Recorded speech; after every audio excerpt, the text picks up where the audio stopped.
요한복음 개관할 때 이 뒷부분은 이제 세 개의 기적, 한 번에 제자를 따르라는 메시지, 또 세 개의 기적, 제자로 나서라는 메시지, 또 세 개의 기적, 이렇게 교차대로 이렇게 나온다고 했는데요.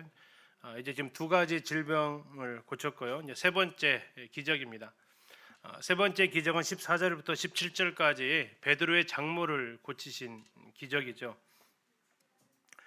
14절에 예수님께서 베드로의 집에 들어가셨다 이렇게 나오고 있습니다. 베드로의 집하고 회당은 서로 마주보고 있습니다.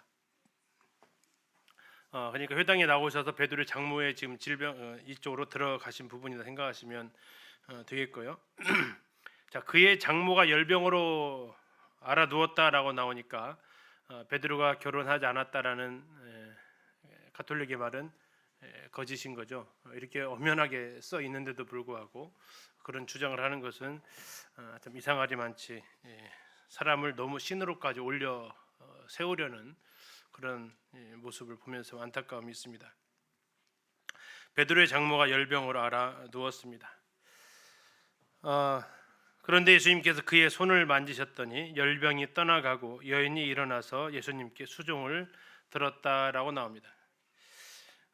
특이한 점은 여기에는 아무런 대사가 나와 있지 않다라는 겁니다. 자, 베드로의 집에 들어가셨는데 이 예수님과 베드로의 만남은 첫 만남이 아니죠. 요한복음에서 첫 만남이 이미 있었고요. 예수님 침례받은 광야에서 시험 끝난 후에 또 갈릴리 가나에서 베드로는 예수님께서 물로 포도주를 만드신 기적도 이미 보아온 상태고, 마태복음 4장에서 그 후에도 베드로는 고기 잡으러 갔다가 예수님을 또 만나서 예수님께서 나를 따라오라라고 했던 그 광경이기도 합니다.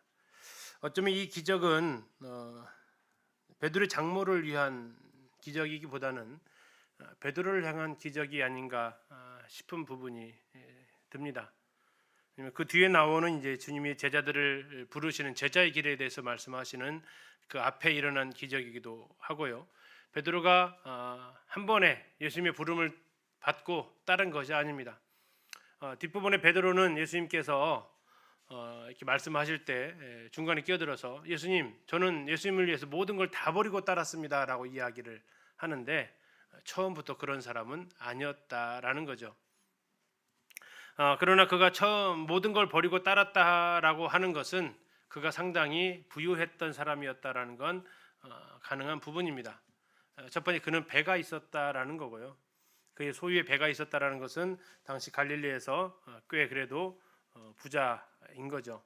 그리고 그의 집터를 가보면 굉장히 집터가 넓었던 것을 이렇게 볼 수 있습니다. 그 집터 위에 지금 기념교회가 세워져 있는데 다른 가버나움에 있는 집들보다는 상당히 규모가 컸던 것도 이렇게 볼 수 있습니다. 아무튼 이 베드로의 장모의 열병을 고쳐주셨고 베드로의 장모는 일어나서 예수님께 수종을 들었습니다. 이것은 감사의 마음을 표현했다라는 뜻을 가지고 있습니다. 그 다음에 16절, 저물매 사람들이 귀신 들린 자를 많이 데리고 예수께 오거늘 예수께서 말씀하신 말씀으로 귀신들을 쫓아내시고 병든 자를 다 고치시니 이는 선지자 이사야를 통해 하신 말씀에 우리의 연약한 것을 친히 담당하시고 병을 짊어지셨도다 함을 이루려 하심이로라. 자, 우리의 연약한 것을 친히 담당하시고 병을 짊어지셨다. 어디 말씀인가요? 네, 앞에 써 있죠. 이사야서 53장 4절 말씀입니다. 자, 구약에 우리가 읽었던 본문하고 한번 비교 한번 해보실까요? 이사야 53장 4절이 이렇습니다. 그는 실로 우리의 질고를 지고 우리의 슬픔을 당하였거늘 우리는 생각하기를 그는 징벌을 받아 하나님께 맞으며 고난을 당한다 하였노라. 이게 이사야 53장 4절 말씀인데요. 어떻게 완전히 똑같습니까? 어떻습니까? 꽤 다르죠. 물론 뒷부분은 지금 번역을 안 한 겁니다. 그는 실로 우리의 질고를 지고 우리의 슬픔을 당하였거늘 여기까지를 지금 번역한 것이 우리의 연약한 것을 친히 담당하시고 병을 짊어지셨도다라고 이렇게 나온 겁니다. 자, 이렇게 달라진 이유가 무엇 때문에 그렇다고요? 여기에서 인용한 말씀이 어디 말씀이라고요? 무슨 성경이라고요? 70인역 성경이라고요. 구약을 신구약 중간 시대 때 유대인들 72명을 알렉산더로 데리고 가서 거기에서 뭐 했다겠죠? 히브리어를 헬라어로 번역했다 그랬죠. 그 성경이 무슨 성경이라고요? 70인역 성경이라고요. 그래서 지금 이 말씀은 왜 지금 마태복음 8장 17절에 있는 말씀하고 이사야서 53장 4절의 말씀이 왜 이렇게 좀 다르냐? 이것은 아까 했던 70인역을 헬라어로 번역하면서 그것을 인용했기 때문에 예수님께서 인용한 말씀이 구약 성경을 그대로 인용한 것이 아니라 당시 사람들이 잘 알고 있었던 70인역을 인용하셔서 하셨다라는 겁니다. 예수님이 이때 그러면 무슨 말로 인용을 하셨을까요? 히브리어로 하셨을까요? 헬라어로 하셨을까요? 아람어로 하셨다라는 겁니다. 이때 당시 쓰는 언어가 아람어였거든요. 그래서 이제 이런 부분들이 이제 차이가 있는 거죠. 그래서 흔히 번역을 갖다가 반역이라고 합니다. 반역은 반역죄를 졌다라는 얘기 아니고요. 반반자를 씁니다. 반반자. 이게 온전하게 100%를 번역한 것이 아니고 100%를 다 살리는 게 아니고 어느 정도요? 50% 정도 살렸다라고 해서 번역은 반역이다라고 이야기를 하는 거죠. 그래서 아무리 좋은 번역 성경도 다 그것을 우리에게 주기는 어렵다라는 거죠. 그래서 이 53장 4절이 좀 이렇게 약간 다르게 인용된 것처럼 지금 보이는 겁니다. 자, 이렇게 세 가지 기적을 하시고 나서 18절 보시면 예수님께서 무리가 자기를 애워싸는 것을 보시고 건너편으로 가기를 명하시니라. 그때 19절 한 서기관이 나와 예수께 아뢰되 선생님이 어디로 가시든지 저는 따르겠습니다 하는 제자들을 부르시는 제자의 길에 대해서 이제 설명하시는 겁니다. 그럼 여기 있는 제자는 누구의 제자입니까? 바로 메시아의 제자의 길이라는 얘기죠. 구원자의 제자의 길. 이 세상을 구원하실 그분을 따르겠다는 사람들의 길이라는 겁니다. 자, 그가 봤을 때 지금 예수님께서 이와 같이 쭉 하시는 것을 봤을 때 예수님의 제자가 되는 것은 어떻게 보였을까요? 문둥병 고쳤죠. 원격으로 중풍병 고쳤죠. 열병 손잡으니까 다 일어났죠. 귀신 들린 사람 다 쫓아냈죠. 어떤 모습일까요? 예수님이 제자로 살아간다라는 것. 상당히 영광스러운 길이라고 그는 생각한 것 같습니다. 더군다나 그의 직업이 뭡니까? 서기관이 뭐하는 일이죠? 성경을 갖다가 필사로 옮기는 사람입니다. 그러니까 그는 성경을 잘 알고 있었겠죠. 그러니까 예수님께서 하시는 것을 보니까 이분은 메시아이는 것을 그는 아마 어느 정도 이렇게 이제 확신이 서지 않았나 싶습니다. 그러면서 그는 이제 서기관직을 놔두고 뭐 하겠다는 겁니까? 이 메시아의 제자의 길을 가겠다라는 겁니다. 그런데 숨은 의도가 뭐냐 이거죠. 왜 예수님의 제자가 되려고 했느냐? 그 좋은 서기관 놔두고 왜 되려고 했느냐? 그 다음에 그 속뜻은 나오지 않은데 예수님이 그 속을 정확하게 짚어내십니다. 예수님이 뭐라고 대답하실까요? 20절입니다. 예수께서 이르시되 여우도 굴이 있고 공중에서도 거쳐가시되 인자는 머리 둘 곳이 없다 하시더라. 나 따라오면 뭐라고요? 고생이야 라는 겁니다. 너 혹시 내가 지금 굉장히 영광스러운 제자로 사는 길을 기대하니? 아니야. 나 따라다니면 고생길 열리는 거야. 그래도 따라올래? 라고 좀 하시는 거죠. 이 사람의 반응이 어땠을까요? 아무 말도 안 나옵니다. 그 뒤에. 갔을까요? 안 갔을까요? 거의 안 갔을 가능성이 많습니다. 생각했던 것과 너무 다른 거죠. 뭐 할 곳도 없다고 나와 있어요? 머리 둘 곳이 진짜 머리 둘 곳이 없을까요? 예수님 가버나움이 나중에 이사 오셨다고 했잖아요. 가버나움이 본 동네라고 했단 말이에요. 그분이 잠잘 곳이 없는 건 아니었어요. 그런데 지금 얘기하는 것은 뭐냐면 진짜로 잠잘 곳이 없어도 맨날 그럼 노숙 하셨다는 얘기는 아니잖아요. 그가 따르고자 했던 의도하고 내가 가는 길하고는 정말 다르다라는 거죠. 이제 이게 지금 오해하기 시작하는 사람들이 이제 등장하고 있는 거죠. 나중에 예수님을 따라다니면서도 제자들은 오해를 했으니까요. 자, 두 번째 사람 나옵니다. 21절.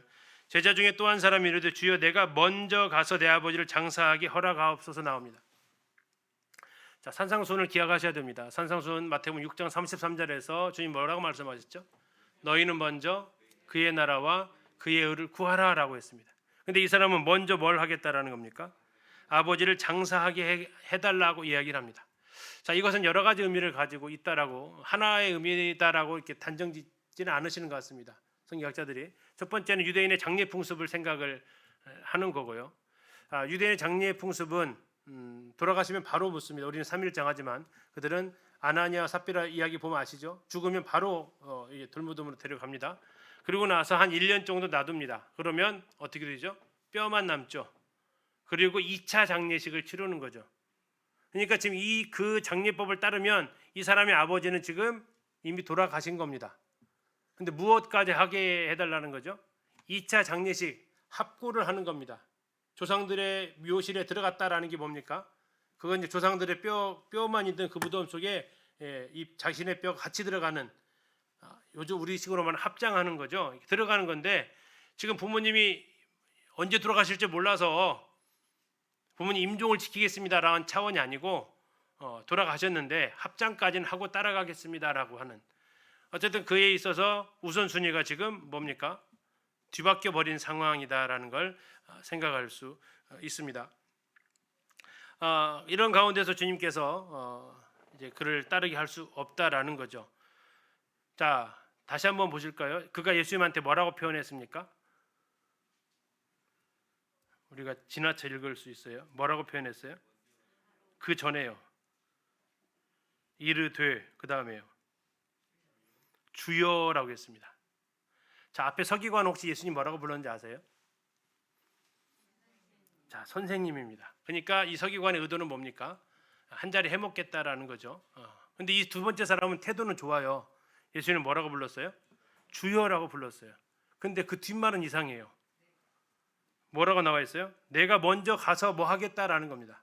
자, 주인이 시키는 걸 하는 겁니까? 아니면 내가 하는 것을 주인이 따라야 되는 겁니까? 이게 지금 말이 지금 앞뒤가 안 맞는 거죠.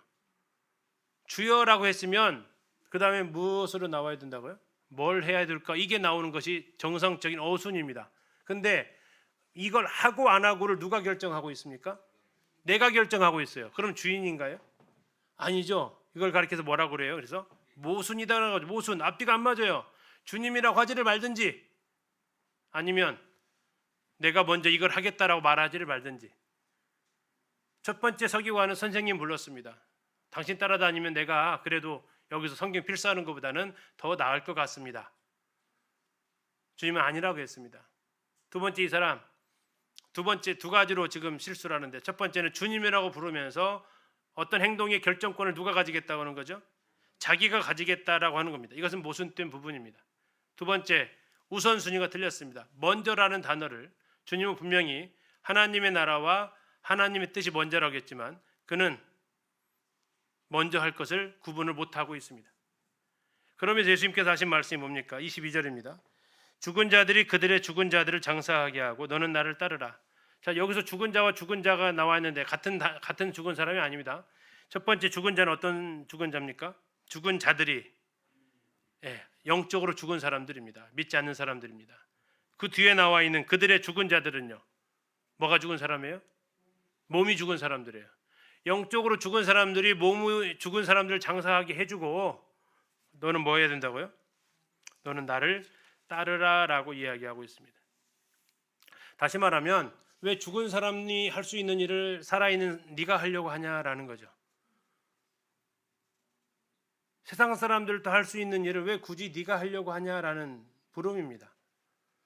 생명이 있는 사람이 할 일을 해야지 왜 생명 없는 사람이 할 수 있는 일을 생명 있는 네가 굳이 그걸 네가 하면서 그것이 왜 너에게 있어서 먼저가 되었냐라는 외침이죠. 뭐 전혀 하지 말라는 부분이 아니고 왜 그게 너에게 있어서 먼저냐라는 주님의 꾸짖음입니다. 이 두 사람에 대해서 우리가 생각해 볼 수 있는 것은 주님을 따르는 길은 안락한 길은 아니다라는 겁니다. 또 하나 생각할 것은 이것은 우선순위가 바르지 않으면 따라갈 수 없는 길이다라는 주님의 의미를 가지고 있습니다. 자, 그리고 다시 기적이 또 등장하게 됩니다. 23절로 가시면 이번에는 하나님께서 사람이 아닌 천하 만물을 움직이시는 모습을 보게 됩니다. 예수님께서 바다 건너편으로 지금 가자고 하셨죠. 아까 보셨습니까? 자, 8장 18절 보세요. 8장 18절, 예수께서 무리가 자기를 애워싸는 것을 보시고 어디로 가자고 했어요? 건너편으로 가기를 명하셨어요. 가다가 지금 나타난 사람들이에요. 배 타기 전에. 그러면 이제 두 사람 해결됐으니까 배 타셨겠죠. 자, 22절입니다. 23절 뭐 하셨어요? 배에 오르셨어요. 그러니까 지금 이 두 사람은 배 타기 전에 만난 사람이에요. 예, 가셨죠? 자, 배 타기 전에 만났던 사람들을 해결하시고 배에 올랐어요. 누가 따라왔어요? 제자들이 따라왔어요. 이 제자들이 12명이 아닙니다. 제자들 12명은 10장에서 확정이 됩니다. 예, 가셨죠? 몇 명인지는 정확히 모릅니다. 이 마태도 9장 13절에서 마태를 부르시죠. 그러니까 이 배에다 마태를 태우면 안 되는 거예요. 그래서 무조건 제자들을 태웠다고 해서 여기다 12명 제자 그려놓으면 그림 잘못 그린 거라고요. 예, 가셨죠? 하여튼 몇 명인지는 모릅니다. 하여튼 제자들을 태우고 가셨습니다. 뭐 베드로도 탔겠죠. 예, 여러 제자들이 탔을 겁니다. 자, 갔는데 무슨 일이 벌어집니까? 바다에 큰 놀이 일어나서 배가 물결에 덮이게 되었습니다. 예수님은 뭐 하고 계시고요? 주무십니다. 알고 주무셨을까요? 모르고 주무셨을까요? 자, 이 본문을 가지고 좀 재밌게 이 본문을 쓰신 분이 계셨어요. 예수님 왜 주무셨을까요? 피곤하셔서. 그렇죠? 또 하나는요. 자, 시편 121편을 혹시 기억하십니까? 내가 산을 향하여 눈을 들리라. 나의 도움이 어디서 올꼬? 나의 도움이 천지를 지으신 여호와에게서로다. 자, 예수님께서 하나님 어떻게 하신다고 했어요? 너를 지키시는 자가 졸지도 아니하시고 주무시지도 않는다. 누구죠? 하나님. 그러면서 이제 이 글을 쓰시면 이렇게 했어요. 예수님 왜 주무셨을까? 굳이 아버지도 깨어 있고 나도 깨어 있을 필요는 없잖아. 그렇죠? 아버지를 워낙 신뢰하신 분이기 때문에 아버지만 깨어 있으시면 되지 왜 나까지 깨어 있어야 돼? 하면서 그분은 편히 주무셨대요. 아, 그럴 듯하더라고요. 예. 근데 한편으로 그럼 제자들은 왜 못 잤을까요? 예, 아버지에 대한 그런 신뢰가 없고 예수님에 대한 신뢰도 지금 없는 거죠. 예수님에 대한 신뢰가 없어요. 예수님은 왜 주무셨느냐? 피곤하셨고요. 또 하나 아버지에 대한 신뢰가 계셨다니까요. 예, 그는 졸지도 주무시지도 않는다. 내 우편에서 그늘이 되시고 낮에와 밤에 나를 상하지 않게 한다. 그럼 아버지가 그렇게 하시니까 난 편히 자면 되지. 예, 근데 우리는 또 잘 못 자잖아요. 어떨 때 잘 못 잡니까? 큰 놀이 일어날 때. 예, 우리 한번 이제 잠을 한번 자볼까요? 내 삶에 큰 놀이 일어날 때 뭐라고 하면서 잠을 자면 돼요? 아버지만 깨어 계시면 되지 굳이 나까지 깨어 있을 필요는 없지 않습니까? 하면서 우리도 한번 믿음의 단잠을 자보는 건 어떨까 싶습니다. 쉽진 않지만요, 그렇죠? 이에 대한 신뢰죠. 예, 그래서 예수님께서 이제 주무실 수 있었던 이유가 뭘까 하면서 글을 썼는데 참 공감이 갔습니다. 자, 아무튼 예수님께서 주무셨습니다. 제자들은 예수님을 깨웁니다.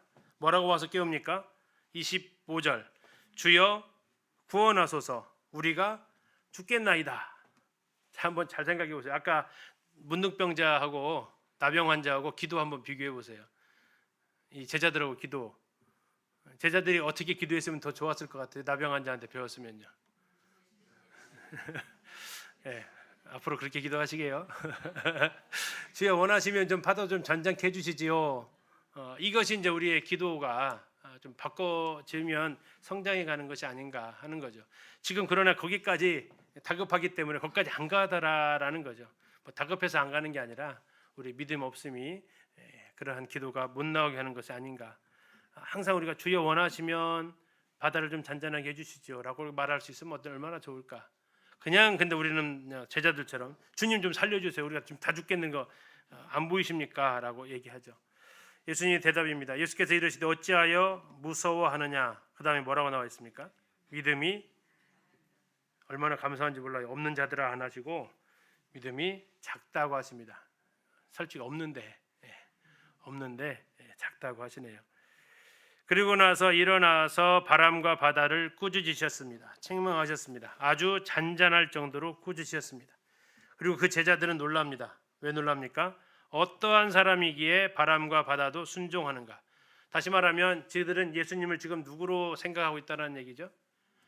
사람으로 생각하고 있다는 겁니다. 사람으로서는 도저히 할 수 없는 일인데 이런 일도 하네? 그러면 한번 우리가 의구심을 가질 필요 있죠. 그러면 사람이 나병 환자를 그렇게 손만 대고 고칠 수 있냐? 사람이면 중풍병자를 원격으로 이렇게 살릴 수 있냐? 왜 그들은 그때는 몰랐을까 하는 거죠. 왜 몰랐을까요? 그래, 맞아. 내 일이 아니었어요. 나병 환자, 중풍병자 내 일이 아니었어요. 지금 이 상황은요. 이건 내일이에요, 내일. 예, 간증 듣는 거하고 간증하는 거랑 같아요, 달라요? 많이 달라요. 간증하기를 원하세요, 듣기를 원하세요? 대답 안 하시는 이유를 압니다. 예, 이 간증 듣는 것과 하는 것은 많이 달라요. 이 제자들은요, 자기 문제로 가니까 이 상태에서는 예수님에 대해서 경험을 한 거예요. 왜 그토록 탄성이 나왔어야 되잖아요. 와, 예수님 누구이길래 도대체 가서 고쳐주지도 않아도 원격으로 낫습니까? 라고 놀래야 되는데 안 놀래더라 이거죠. 근데 자기 문제로 딱 닥치니까 바다 조용해지니까 당장 놀래고 있는 이 모습. 우리도 다른 사람 이야기는요, 일부 그럴 수도 있지 하는 부분들이 있습니다. 그러나 내 삶 속에서 경험한 하나님은 달라지죠. 하나 더 생각해 볼 것은 뭡니까? 이 상황에서 우리가 생각해 볼 수 있는 것은요. 자, 이 지금 바다 건너편으로 누가 가자고 했습니까? 제자들이 가자고 했어요? 예수님이 가자고 했어요? 자, 우리 앞으로 다시 가서 8장 18절 누가 가자고 했어요? 예, 건너편으로 가기를 뭐 했다고 나왔어요? 명령했다고요. 제자들이 부탁해서 가는 거 아니고요. 야, 건너편으로 가자. 권유도 아니고 자, 얼른 가자라고 이게 명령하신 거예요. 왜? 목적이 있었으니까. 그다음 나오는 그 미치광이 군대 귀신 들린 사람 쫓아내야 되니까. 근데 문제는 뭡니까? 예수님이 가자고 명령했잖아요. 가자고 명령했는데 뭘 만났어요? 예, 광풍을 만나더라는 얘기입니다. 우리의 삶 속에서 고난이 찾아왔다고 해서 그 사람이 잘못해서 그런가요? 그럴 수도 있죠. 그러나 아닌 확률도 많다라는 겁니다. 이 광풍을 무엇으로 해석할 수 있을까요? 마치 이 상황에서 요나처럼 야, 누가 잘못했는가 제비 뽑자 이런 상황이 아니잖아요. 지금 주님이 가라고 했는데 야, 누가 조진 거야 알아보자 이게 아니잖아요. 주님이 가라고 했단 말이죠. 그러면 주님이 가라고 한 길에도 우리 삶에 고난과 폭풍우는 처울 수 있다. 다른 사람이 고난과 폭풍우를 지나가는 것을 볼 때 우리가 자칫 오해하지 말 것은 그가 무슨 죄를 졌기 때문에 그럴 것이다라고 단정짓는 건 매우 위험합니다. 그건 누가 봐야 되냐면 자기 스스로 봐야 될 항목이죠. 우리는 그 가운데서 주님께서 어떻게 하시는지를 보여주는 거죠. 그럼 왜 주님이 왜 가자게 해놓고 이런 것을 만나게 하셨을까요? 왜 그랬을까요? 예, 자기가 어떤 분인지를 보여주고 싶었던 거죠. 평상시에서는요, 실력이 나와요, 안 나와요? 안 나와요. 집에 손님 1명, 2명 오면은 그 주부의 실력이 나와요, 안 나와요? 잘 안 나와요. 한 30명 오면요. 실력 나오는 거죠, 이제. 예. 일상생활에서는요, 주님이 누군지에 대해서 경험이 얻기가 쉽지 않아요. 고난이 닥쳐오니까 알게 되더라 이거죠. 또 하나 생각해 볼 수 있는 것은 이 광풍을 도대체 누가 일으켰을까 하는 겁니다. 뒤에 나오는 가들이 하지 않았을까 싶어요. 가들이 누구예요? 군대 귀신들. 지금 예수님이 자기를 향해서 오고 있잖아요. 아주 잘 알고 있잖아요. 어떻게든 막아보려고, 뱃머리 좀 돌려보려고, 일으키지 않았을까 생각도 해볼 수 있어요. 왜? 그 다음 바로 나오는 게 군대 귀신 나오거든요. 주님이 이곳으로 가고자 하시는 이유도 이 군대 귀신 때문에 가고자 하셨고요. 자, 그럼 군대 귀신한테 가보겠습니다. 28절입니다. 자, 예수께서 건너편 어디로 가셨다고요? 가다라 지방입니다. 가다라 지방은 데가볼리에서 흔히 말하는 이방인들이 사는 지역이 되겠습니다. 자, 거기 갔더니 누가 있습니까? 귀신 들린 자 둘이 있었다고 나옵니다. 이게 마가복음에서는 한 명으로 나오는데 마태복음만 둘로 나와요. 그래서 이제 지난번 잠깐 말씀드렸죠. 마태가 자기를 끼워 넣었다. 자기도 이렇게 미치광이처럼 살았다. 이렇게 하시는 분도 계시는데 그렇게까지 성경 의역할 필요는 없고 원래 2명이 있었는데 마가복음이나 누가복음에서는 한 사람의 사건에 초점을 맞춰서 기록했다라고 보는 게 더 낫지 않나 싶습니다. 자, 귀신 들린 자 둘이 무덤 사이에서 나와서 예수님을 만납니다. 그들은 어느 정도 상황이냐면 몹시 사나워서 아무도 그 무덤 사이로 지나갈 수 없다라고 나옵니다. 자, 29절입니다. 이에 그들이 소리 질러 이르되 누구라고 합니까? 하나님의 아들이여. 자, 이게 아까 27절 한번 보고 보셔야 돼요. 27절은 제자들은 예수님을 뭐라고 그랬어요? 어떠한 사람이기에 했단 말이에요. 근데 귀신은요, 하나님의 아들이여. 그래서 뭐라고 해요? 귀신같이 하나 바친다라는 거죠. 귀신같이 하나 바치잖아요. 하나님의 아들이여라고 얘기합니다. 우리가 당신과 무슨 상관이 있나이까? 버릇없는 거죠. 왜 상관이 없어요? 귀신을 뭐한 분이에요? 만드신 분이잖아요. 자기 창조주이시거든요. 근데 무슨 상관이 있냐고요? 또 그분은 또 누굽니까? 그분을 이들을 심판하실 분이에요. 심판자 앞에서 이렇게 지금 대놓고 무시하는 것은, 대들고 하는 것은 겁없는 거죠. 주인을 알아보지 못하는 것은 버르장머리 없는 거고, 심판주의신데도 불구하고 이렇게 무리하게 하는 것은 겁없는 거고, 이것이 바로 군대 귀신의 상황이었죠. 때가 이르기 전에 우리를 괴롭게 하려고 여기 오셨나이까 하더니, 자, 이전에 예수님께서 다른 복음서 보면 예수님께서 먼저 선제 공격을 하셨습니다. 나가라고. 그랬더니 이제 이렇게 대답을 한 걸로 나오죠. 자, 30절 마침 멀리서 많은 돼지떼가 먹고 있는지라. 왜 돼지떼가 있었다고요? 이 마을이 무슨 마을이라고요? 이방인의 마을이라고요. 가다라가 데가볼리의 10개 도시 중에 하나입니다. 31절 귀신들이 예수께 간구하여 이르되 만일 우리를 쫓아내시려면 돼지떼들에 보내주소서. 쫓아내려고 오신 것은 잘 알고 있어요. 돼지떼한테 들어가게 해달라고 합니다. 다시 말하면 귀신이 제일 싫어하는 것이 뭐냐면 떠돌아다니는 걸 제일 싫어합니다. 떠돌아다니는 거. 그래서 뭐라도 이렇게 들어가기를 원하는 것이 귀신의 속성이죠. 32절에 그들에게 가라 하시니 귀신들이 나와서 돼지에게로 들어가는지라 온 떼가 비탈로 내려달아 바다에 들어가서 몰살을 합니다. 자, 이때 몇 마리가 죽었다고 다른 데에서 나와요? 2,000마리가 죽었다고 나옵니다. 2,000마리. 그랬더니 이제 돼지를 치던 사람들, 갑자기 온순했던 돼지들이 갑자기 어떻게 됐어요? 미쳐버렸어요. 그것도 때로 미쳤어요. 때로. 그래가지고 때로 미쳐가지고 이 돼지들 어디를 향해서 가요? 먹이를 향해서 가는 게 아니라 바다를 향해서, 갈릴리를 호수를 향해서 막 내려달아가는 거죠. 누가 제일 놀랐을까요? 돼지 치던 자들이 놀라는 거죠. 33절입니다. 돼지를 치던 자들이 달아나 시내에 들어갑니다. 다시 말하면 이제 이 돼지 치던 장소는 시내하고 좀 떨어져 있었다라는 것을 알 수 있습니다. 그리고 이 상황을 다 이야기를 합니다. 그리고 온 시내 사람들이, 아마도 이 온 시내 사람들은 돼지 주인들일 겁니다. 이 돼지 치던 자들은 돈 받고 치는 사람들일 거고, 자, 시내 와서 예수님을 보고 뭐 해달라고 간구했어요? 제발 좀 떠나십시오라고 부탁을 합니다. 개관할 때도 잠시 말씀드렸는데 돼지고기 한 마리 값, 돼지 한 마리 값이 얼마입니까? 제가 인터넷 조사하고 왔습니다. 보통 한 마리 값, 물론 키로수에 따라 다릅니다. 뭐 좀 꽤 갈 때가 한 40에서 50만 원 정도 가는 것 같습니다. 자, 비싸죠? 40에서 50만 원 정도 가는데, 자, 50만 원 잡고 2,000마리 얼마일까요? 빨리 계산해 보세요.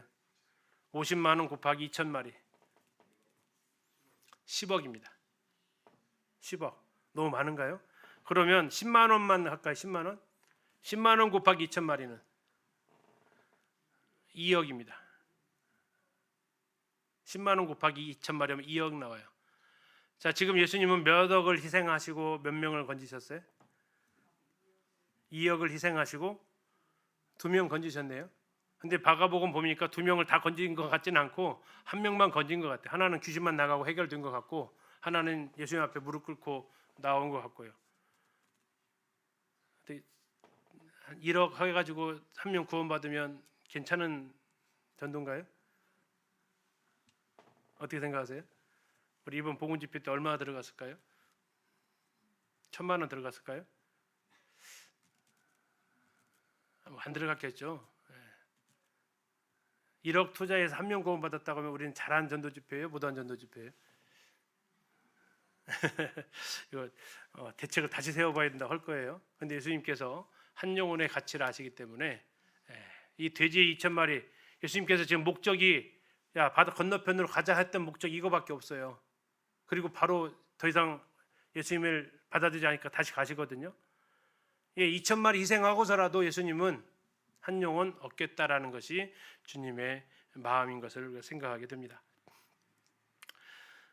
자, 그리고 나서 더 이상 예수님께서 받아들이지 않으니까 9장 1절에 가서 보시면 예수님께서 배에 오르셔서 건너가십니다. 그리고 어디로 가셨다고요? 본 동네라고 하네. 본 동네가 어디예요? 가버나움입니다. 다시 말하면 베이스 캠프입니다. 예수님의 베이스 캠프. 아까 분명히 머리 둘 곳 없다고 했는데 있어요, 없어요? 있어요. 예수님 머리 둘 곳 계세요. 그러니까 뭐 노숙 하신다는 얘기가 아닙니다. 그것은 예수님 따라가는 길은 고생스러운 길이다라는 것이지 그런 의미를 가지고 있죠. 자, 왔더니 이제 또 다른 사람이 나오네요. 침상에 누운 중풍병자가 나옵니다. 자, 그가 도저히 걷지 못하니까 어떻게 합니까? 친구들이 이 네 명이 아마 들고 왔겠죠. 그들의 친구를 침상째 메고 예수님 앞에 옵니다. 자, 그러면서 이제 예수님께서 그에게 뭐라고 하십니까? 작은 자야 안심하라, 내 죄사함을 받았느니라. 자, 어쩌면 이건 좀 포인트가 안 맞는 질문이죠. 지금 뭐 하러 왔죠? 병 고치러 왔습니다. 근데 예수님은 지금 뭐라고 얘기하세요? 죄를 사했다라고 하는 겁니다.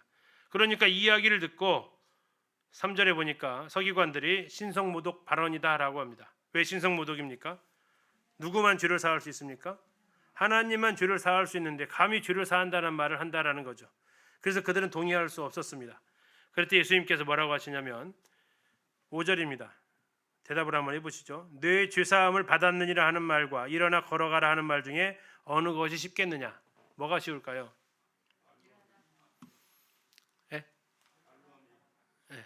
말로 하면 죄사함을 받았느니라가 쉽죠.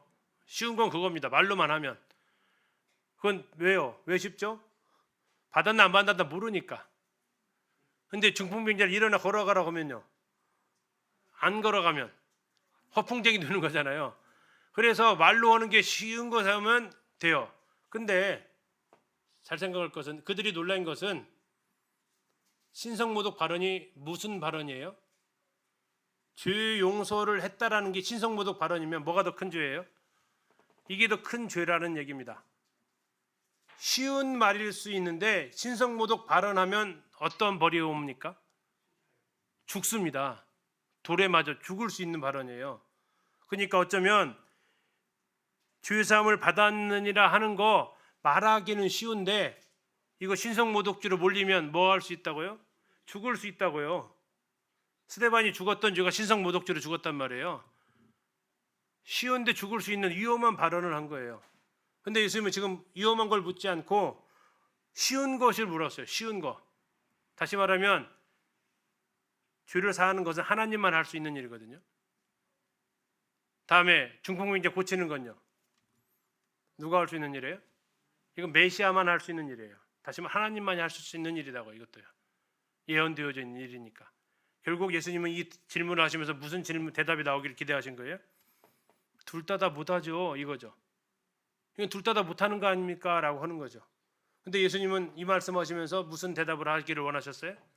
둘 다 쉽지라는 겁니다. 둘 다 쉽지. 너희들은 이 두 가지가 다 어려워 보이지? 아니야. 나에게는 두 가지 다 쉬워. 그러면 무엇 증명해 보여야 될까요? 중풍병으로 죄 없음을 증명해 보여야 될까요? 죄 없음으로 중풍병을 증명해 보여야 될까요? 눈에 보이는 걸로 안 보이는 걸 증명해야 될 거 아닙니까? 그렇죠? 그러니까 눈에 보이는 게 뭐예요? 중풍병이 낫는 거죠.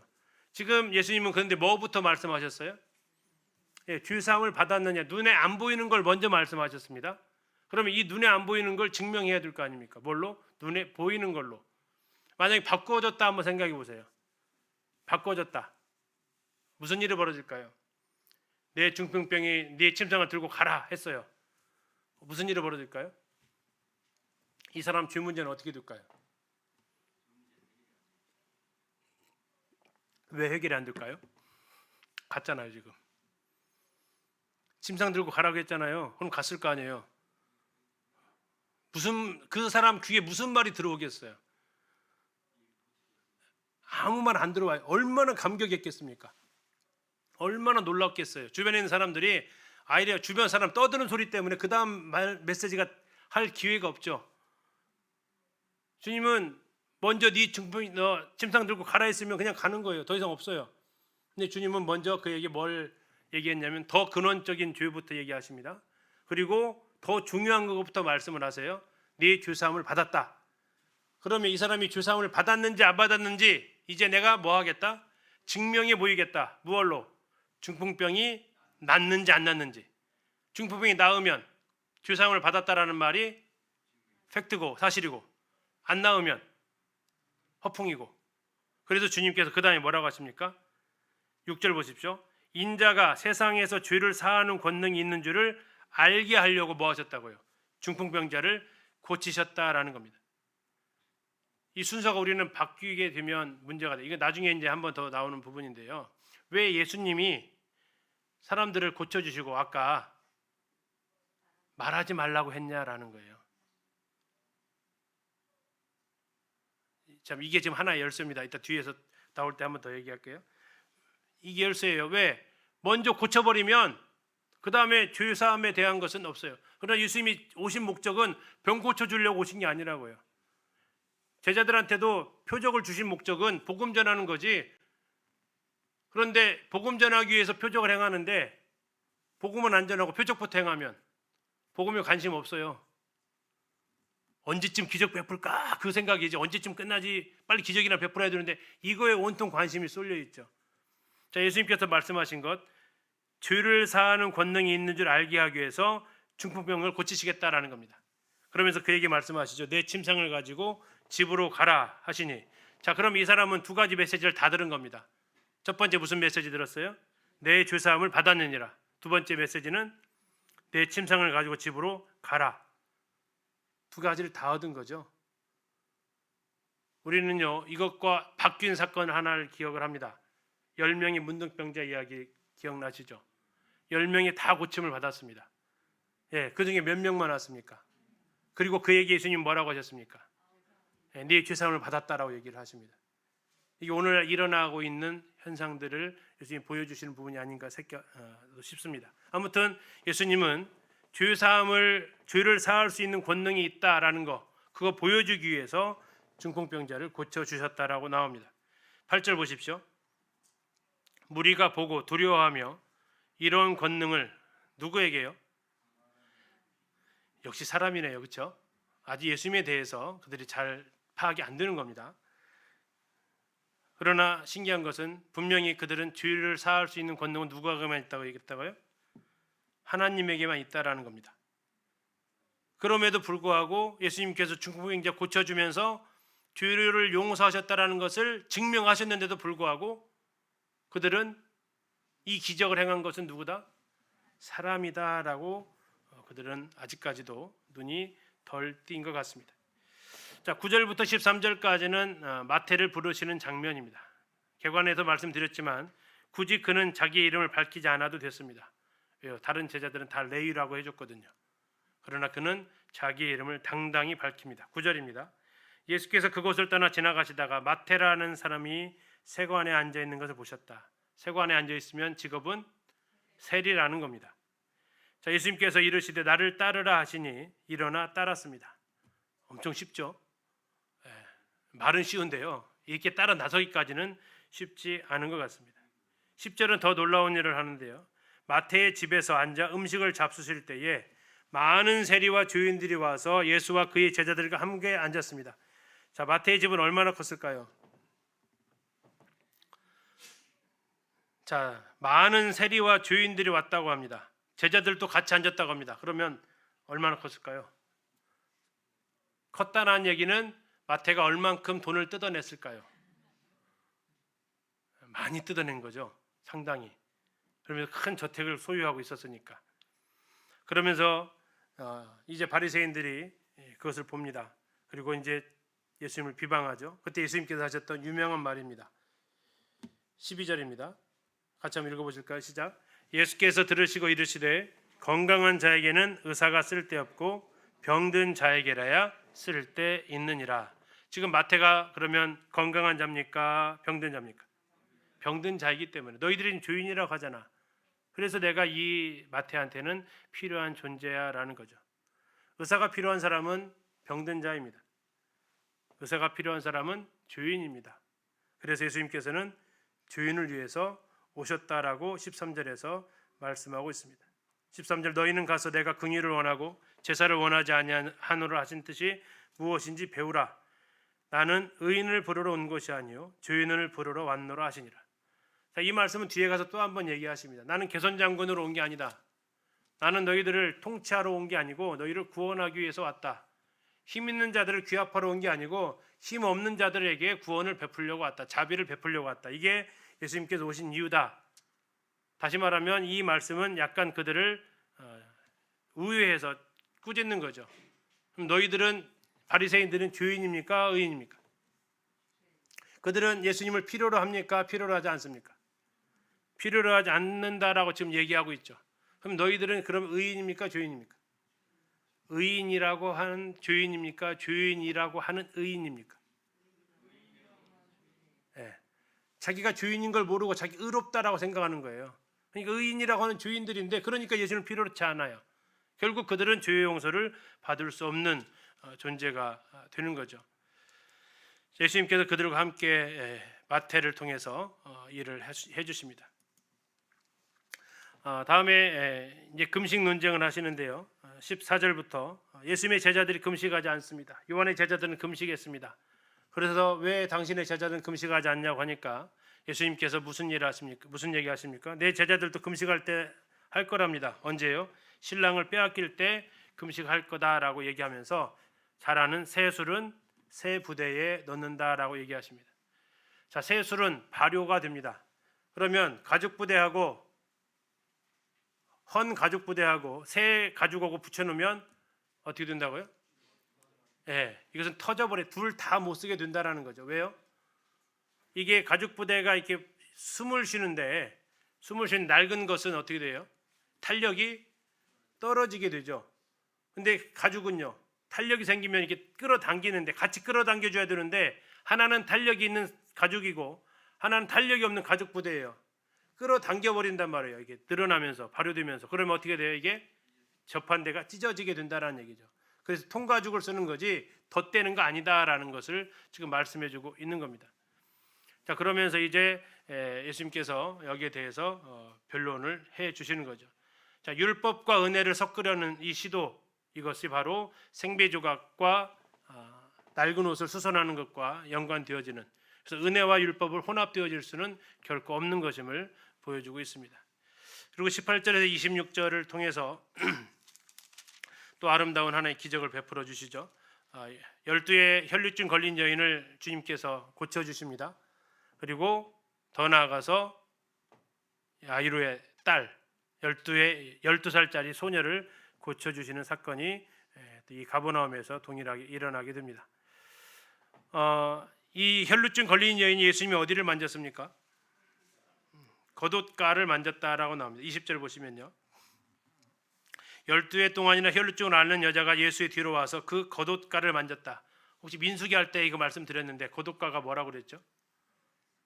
술이라고 그랬습니다. 겉옷의 네 귀퉁이에 613을 뜻하는 율법을 뜻하는 그 술을 매달게 되어져 있다고 그랬고요. 그것을 지금 만진 거죠. 이 막달라에 가보면 한때 저기 인터넷에서 많이 올라왔던 사진이 하나 이렇게 등장을 합니다. 지금 손이 보이시죠? 손이 지금 예수님의 발을 만지기 위해서는 아마 이 술을 지금 만지려고 했을 겁니다. 이거 만지려면 어떻게 해야 돼요?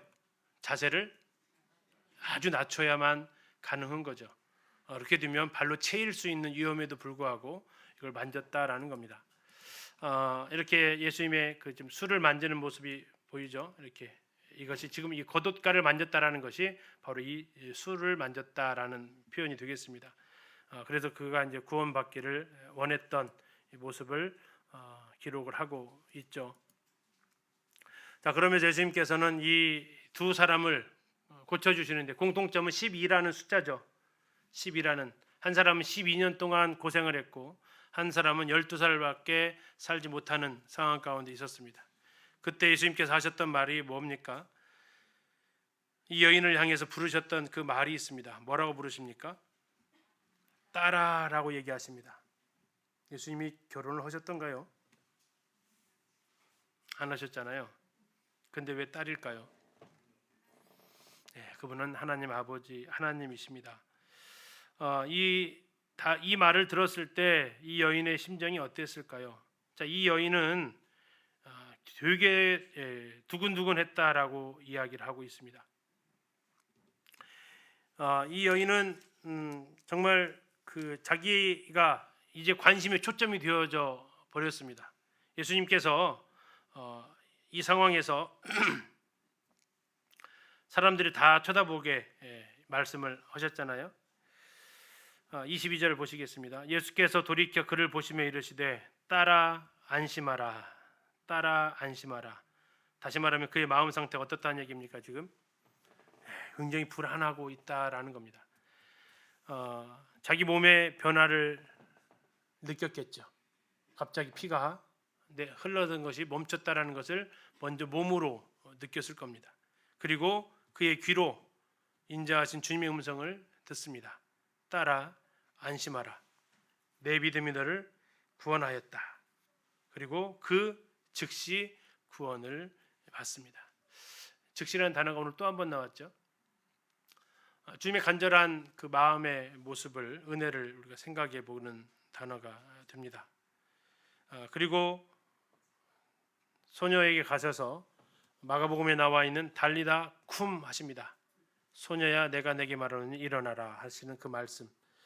자, 25절 보시면 무리를 내보낸 후 예수께서 들어가서 소녀의 손을 잡으셨다. 죽은 사람 잡으면 됩니까? 안 됩니까? 안 되죠. 안 됩니다. 부정하게 됩니다. 그런데 왜 잡으셨을까요? 왜 잡으셨을까요? 안 잡으면 무슨 일이 벌어질까요? 네, 잠자던 소녀들이 다 살아나게 되는 회귀한 일이 벌어지게 되는 겁니다. 회귀한 일이 벌어진다고요. 주님이 뭐라고 하셨어요?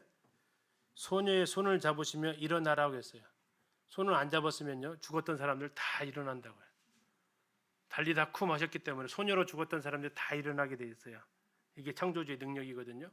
근데 주님은 누구만 일어나라고요? 손잡은 너만 일어나라고. 예. 예수님 죽으실 때 무덤들이 열리고 이런 놀라운 일들이 퍼지잖아요.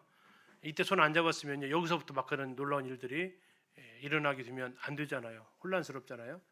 이게 바로 창조자의 파워죠. 창조자의 권능이 여기서 능력을 발휘하게 됩니다. 자, 오늘 여기까지 하고 27절부터는 다음 주에 더 이어서 같이 하도록 하겠습니다. 기도